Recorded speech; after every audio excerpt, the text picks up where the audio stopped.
that song, Do Whatever You Want To, I'm going to make room for you. Sometimes it'll lead you to do exactly what I'm doing today, and that's probably not what you want to do. All right? So whenever you make a decision like that, you say something like that, it's usually you watch what you're saying. You might sometimes get what you ask for. I don't want to be in front of y'all sometimes talking because I know y'all. You know me, right? So what does that mean? That means that no matter how much of a knucklehead you are, you can still let God use you in some way. You're not perfect. You're not pristine. You got damage. But even though we look through the Word of God, that's the people that He used. So make room in your heart for God to do what He wants to. Open that hole.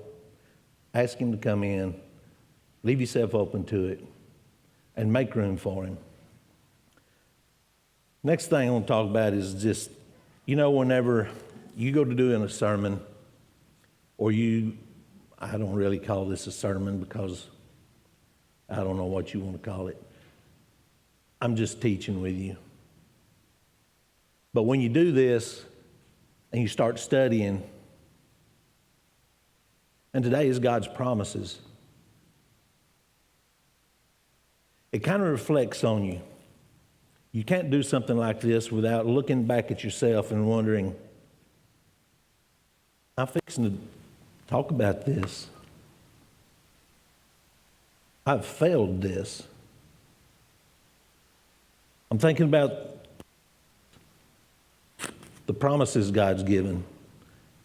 And I think about the promises that I've been given. And I think about the times that I've promised somebody else.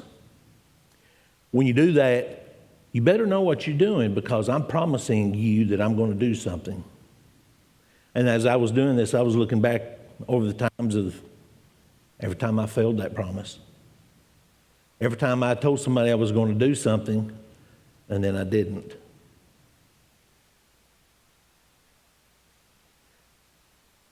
As we all are sitting there right now this morning, and you can go back, think about those things. There are regrets. There are decisions that you made you wish you hadn't done. There are times that as the Israelites were told what to do, and God said over and over and over again, do not be afraid. Do not be dismayed. I am with you. I will protect you. I will lead you. I will guide you. But they didn't rest on those promises. See, God is the one person that you can rest in because He never fails His promises. We do. And sometimes because we are human, we tend to allow those feelings and how we think as humans with our sinful nature to fall back into putting that off on God as well, when that's not the case. But we do that. So getting started this morning, the last time I was up here and I was able to bring a message, it was in Genesis 15. And Abram had just been called to come out and to leave where he was comfortable with. And he was told to go to this other land. And he did. Resting on the promises God had made him. I'll protect you as you go. I'll provide for you. But here in Genesis 15, God's talking to Abram. God says, Abram, come outside. I want you to look up at the stars. You see all these stars? That's going to be as numerous as what your family, your descendants. And Abram's laughing a little bit. He's like, You know how old I am, God? There's going to be a servant in my household that's going to have everything I have because you haven't provided me a child. And then God tells him, no, that's not true. Look at these stars. This is going to be your descendants. And then we go on through 15, and we have the Abrahamic covenant. God tells him to go get these animals, and he cuts them, and he puts them up, and he makes a pathway between them. And then God puts him into a sleep, kind of a stupor. And instead of letting Abraham walk through that to make the promise, God made the promise on Abraham's behalf, knowing that Abraham could not live up to his end because he is a sinful man.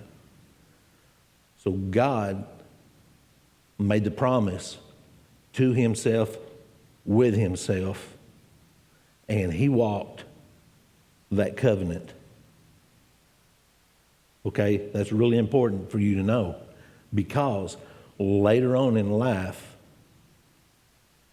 later on in history, Christ fulfilled what God did right there on our behalf because we could not. So Abraham is going through watching God do all the things. And when the sun had set in darkness, this is Genesis 15. When the sun had set and the darkness had fallen, a smoking firepot and a blazing torch appeared and passed between the pieces of the offering that Abram had brought. On that day, the Lord made a covenant with Abram and said, "To your descendants I give this land, from the Wadi of Egypt," that's the river of Egypt, "to the great river, the Euphrates, the land of the Canaanites, Kenizzites, Kadmonites, Hittites, Perizzites, Rephaites, Amorites, Canaanites, Gershites, and the Jebusites." God wanted Abram to have this land because he had said earlier, by the time your descendants are ready to go into this land, their sin will be great. And I want you to wipe them out. And I want you to take this land over. Now we're going to fast forward to Joshua. So what we've been doing up till Joshua is Moses dealing with all the Israelites, their unfaithfulness, their turning around, going sinfully, and then God wiping a portion of them out and saying, okay, I have brought you out of everything that you have been in, every promise that I've made you. You've seen what I've done. You still do this. Then they get to the point where he says, okay, I'm going to send y'all into the promised land. I want you to go spy. So they go in and they spy, and then we know the story. They come out. They say, yeah, this is going to happen. And the other one said no. So he says, y'all aren't faithful. These are. So we're moving forward into Joshua. They're coming in. They are taking over the land. And so we're going to start Joshua 11. And when Jabin, the king of Hazor, heard of Israel's conquest of the south, he organized a huge alliance between himself and several of the remaining kings. What Joshua and the Israelites have done up to now is fought small battles. Well, they're pretty big, but they've fought small battles off and on, off and on, off and on. And anything that you've ever done through life, when you started a new job, started working somewhere, started doing anything, you usually start out small and you get bigger. It's practice.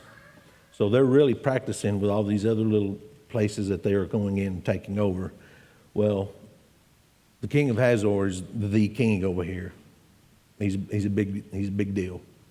And he gets all these other little kingdoms to come in. And so they brought a great horde of warriors and chariots and horses to fight against Israel at the waters of Merom. God spoke with Joshua and assured him he would give Israel the victory. Once again, God has given him promises, telling him, I'm going to do this. The warriors of Israel launched a sudden attack on Hazor's alliance and overcame them. So Joshua was told to hamstring the horses and burn the chariots. At this time, the alliance retreated, but Israel chased them and left none remaining. And after defeating the alliance, the Israelites, the army, had conquered all the cities and the kings who were part of the alliance. So everybody that had been a part of coming and attacking them at this time, they wiped out. The inhabitants of the cities were killed, and the spoils were shared amongst the Israelites. Now God had hardened the hearts of the remaining kings of the region, and they made war with Israel. And Joshua made a war for a long time with all those kings. That when they say it's a long time, the Bible just says it's been a long time. It wasn't a week's worth. You think about the war, think about Israel and Gaza and everything that they've been doing for years and years and years. They've been at war. The war that Joshua was fighting was face to face, a lot more impersonal, or personal instead of impersonal. You can't just shoot something somewhere. It was with swords, shields, men dying in front of you. But God hardened the hearts of the remaining kings of the region, and they made war with them. And when he made that war for a long time, Joshua was eventually victorious. That no one made peace with the Israelites except the Gibeonites. Now remember, the Gibeonites were the ones that tricked the Israelites into saying they were not really from that land, but didn't want them to destroy them, and they believed them, and so they didn't wipe them out. But all the inhabitants of the land were killed, including Anakim. Joshua took the whole land, and he divided it between the tribes.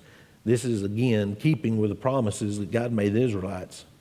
We keep seeing this recurring thing, right? God made promises, God kept promises. God made promises, God kept promises. You make a promise, you keep a promise. You know, I know that there's times that we do things that we make a promise and we're not able to fulfill it. Well, did you call them and tell them, hey, I can't do this, I can't do that? Is there mercy now when you don't do that? Do you have mercy for someone else when they can't keep a promise? Bless you. So at this time in 14, Joshua 14, 6 through 15, Caleb approached Joshua and asked him to fulfill the promise God made Moses to him 45 years earlier. Moses promised Caleb that the land he had visited on his spying mission would belong to him and his children. So Caleb told Joshua he was as strong at 85 as he was at 40. How many of us want to be as strong at 85 as we were at 40? Yeah. How many of us want to be as strong at 54, 55, and 60 as we were when we was just 40? What does that say about Caleb, though, being that way? It says that everything that he did all the way up to then was still keeping practice. He didn't slow down. He didn't stop. He did the hard things when it was hard. And now when he's still that age, he's still able to do hard things that are hard.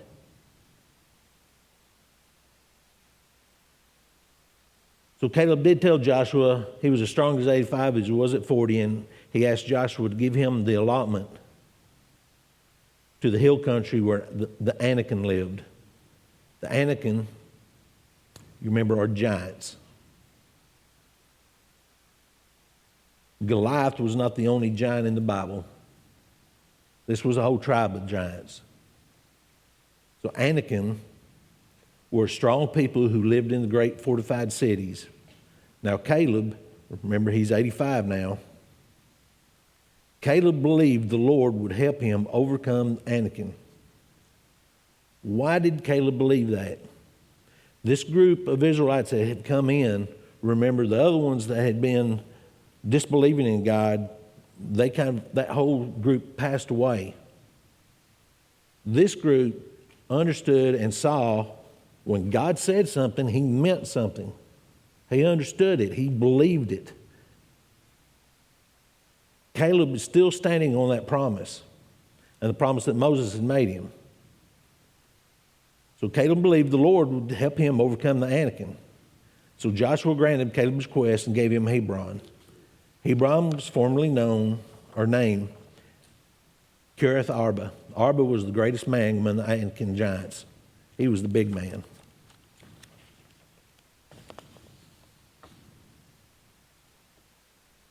So let's just kind of stop right there for a second with Caleb.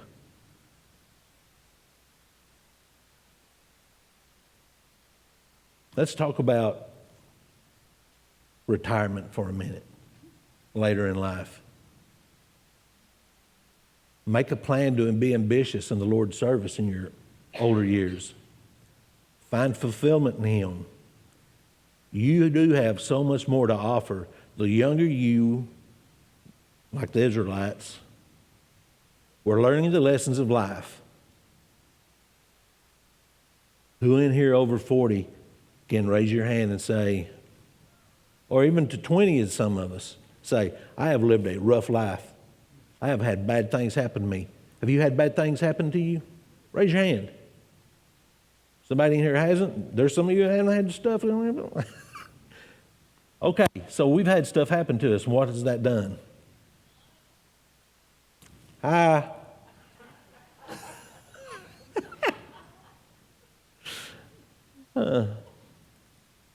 So it gives you knowledge on how to handle certain situations, right? And lets you pass it down to a younger generation. I've been affected by this. When I was in high school, my best friend had his pickup stolen from him or stripped. He'd run out of gas on the side of the road. His pickup had been stripped completely whenever he got back from school that evening. They were supposed to be gone for 6 months. 6 months never came. It was a little over a month and a half, and he got his pickup back. One Friday, he didn't come into school. He came in around noon. He had his pickup. We sat outside and listened to the radio about it. He wanted me to go ride around with his buddies, Go ride around with him that night. He might pick up a couple of buddies. I didn't do it. I grew up without a dad. I didn't have a father figure in the house. I had my grandfather and uncles, and I've told you before, I had all the old men in town that were born in late 1800s, early 1900s. These were older men. They were the ones that raised me. We're talking about promises. One of the things that they had always said is when you make a promise, you keep a promise. When you tell somebody you're going to do something, you do what you're told. You do what you say you're going to do. And to them, when they were growing up, sometimes that was life and death through wars, famine, starvation. When someone told you that they were going to do something, they made a promise to you, they would move heaven and earth to make sure that they did that, because it was not only a part of pride for them, but they also knew it was a part of the community, a group that were better together, we're stronger together than we are separate. And if you tell somebody you're going to do something, you do it. It's like you deciding that you want to pick something up with your hand, and you're going to do something, and your hand just decided it doesn't want to do it. That doesn't work. So when we all work together doing the things that we've been asked to do, that we promised to do, we try to keep that. I didn't go with him that day. I told a gentleman that I was going to go help him pick his tomatoes. One of these older men that had raised me. He was in his 90s. I told my friend I couldn't do it. Couldn't do it. He tried several times, couldn't do it. So I went out that evening and went and picked the tomatoes that I said I was going to help pick. And I was coming back in from the fields, and that evening I was coming to the railroad tracks in Sunset. The train was stopped, ambulances, the fire trucks, everything was sitting there. And I see sheets on the ground. I see, you know what that is. And then when I realized the pickup that was torn in half was my best friend's. The same one I was supposed to go with that morning. He and 3 other gentlemen were dead. The arms on the train track didn't work. He tried making it across, and it hit him. I was going to be in that pickup with him. I may not have been there at the same time. Things may have changed, so I would have lived with survivor's guilt. Why wasn't I went there with him? But I was also thankful because I kept a promise that I said I was going to keep. I did something that I said I was going to do. God kept me out of that. God stands on his promises when you do the things that you say you're going to do. In the Bible, we see where God had told the Israelites to do something, they didn't do it. Remember that we just went through a couple weeks ago? Someone took some robes, someone took some gold, silver. his whole household and he was destroyed because he didn't do what God told him to. The Israelites had lost the battle that they had went into. Thousands were dead because of it, because they didn't keep the promise that God had given them. They trusted in themselves. Caleb specifically requested a challenge that would require God's help to complete.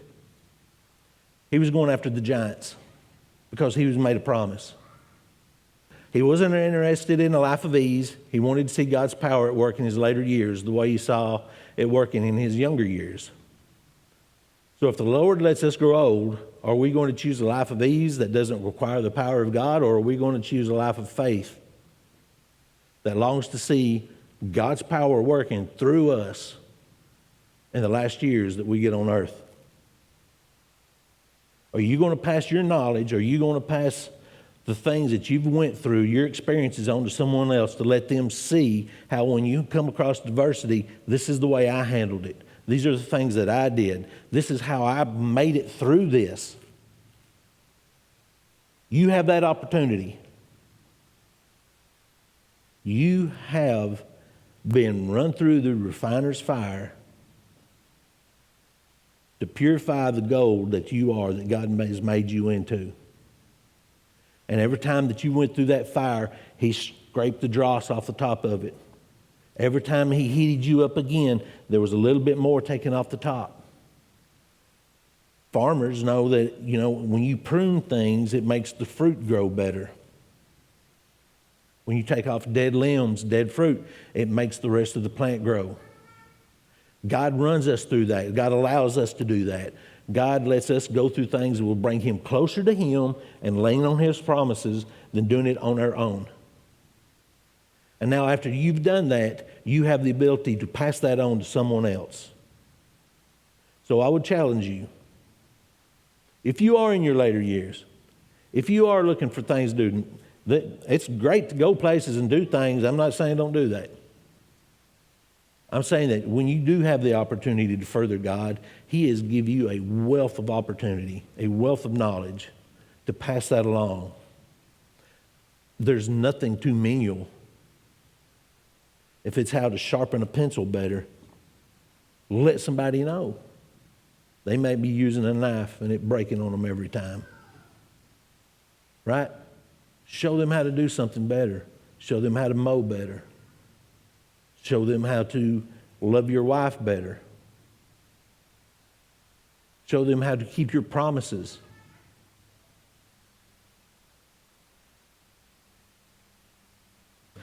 Joshua 18. Now in this, Joshua divides up the land for the 7 remaining tribes. So 7 of the Israelite tribes at this time still didn't have their inheritance in the promised land. And Joshua seemed to suggest it was because they were slow to obey God's command and conquer the remaining territory. What is delayed disobedience? Disobedience. Delayed obedience is disobedience. You're doing it on your time instead of God's time. And every one of us know where we're sitting here when we felt the urge or the need to go do something for somebody and we just didn't do it yet. I don't know. We've all felt when we pass somebody we see changing the tire, man, I need to stop and help them. I don't. God's asking you. God's moving in your heart to do something. Have you seen someone struggling with something? Finances, health? Have you helped them? Has God asked you to go do that? Has it been on your heart and you just not do it? At the end of a service, when Chris makes an altar call and he says, anybody who wants to come forward, come forward. And nobody steps up here. And you know as well as I do, because it's been in my heart and I've done it, I've not come. It's disobedience.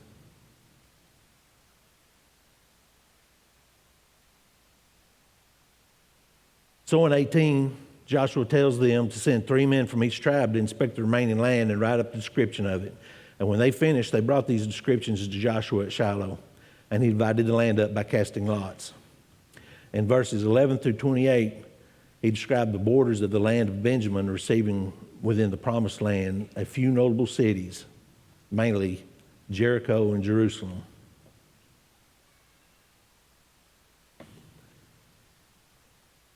In Joshua 21, in summary, Joshua was camped at Shiloh, and he had a list of cities given to the Levites. We're going to focus on the Levites. Do you remember the Levites were not given things exactly like the rest of the Israelite tribes? They were set apart, but God still made a provision for them.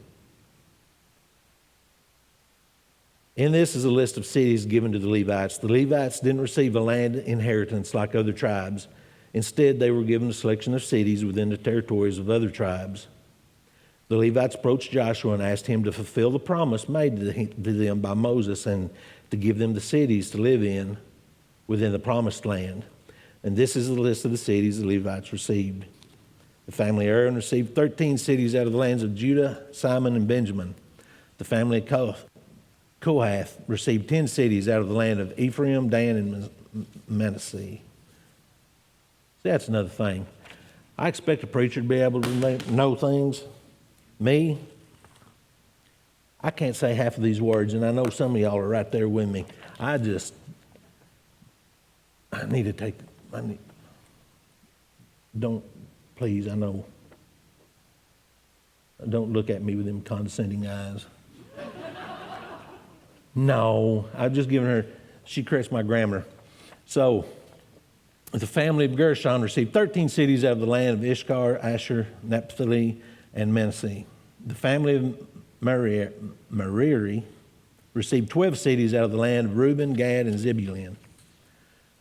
The 6 cities of refuge were included in the Levites' inheritance. In total, the Levites received 48 cities with their surrounding pasture lands. This was to help them sustain themselves while they did the priestly duties that God had asked them to. And they did so because God had promised them to. Joshua was faithful to do these things because he remembered God saying that he was going to do these.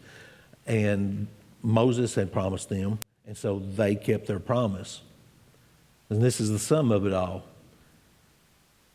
Joshua 21 concludes by stating that God kept all his promises to Israel and gave them victory over all the enemies they encountered during their conquest of the promised land.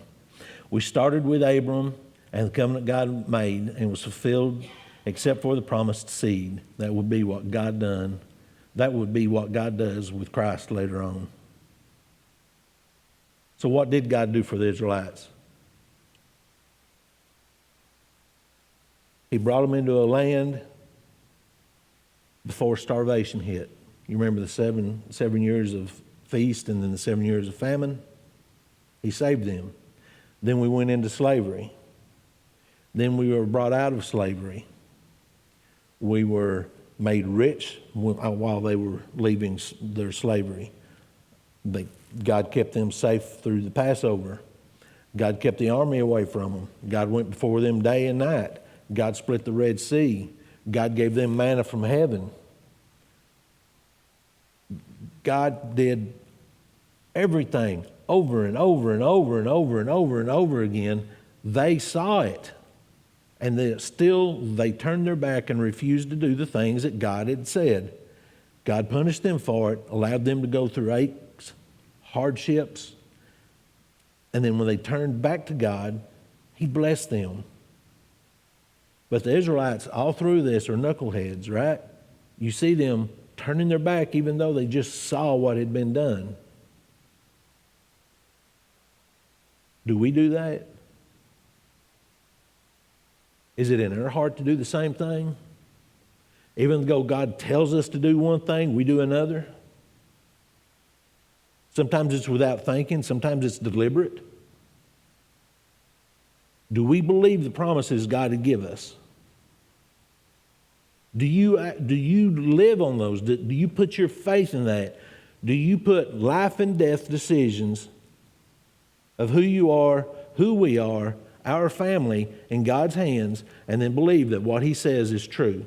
No matter what the consequences are, what God has promised, do we believe that? Or do we want to help Him a little bit? Well, God, I think you're going to do this, but let me just do this a little bit my way right here. I kind of know a little bit better.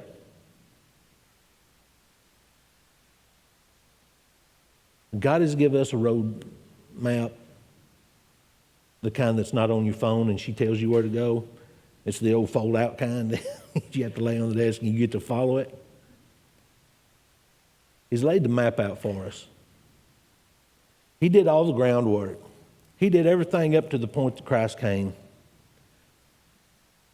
died for our sins, made that final fulfillment of God's promise through Abraham.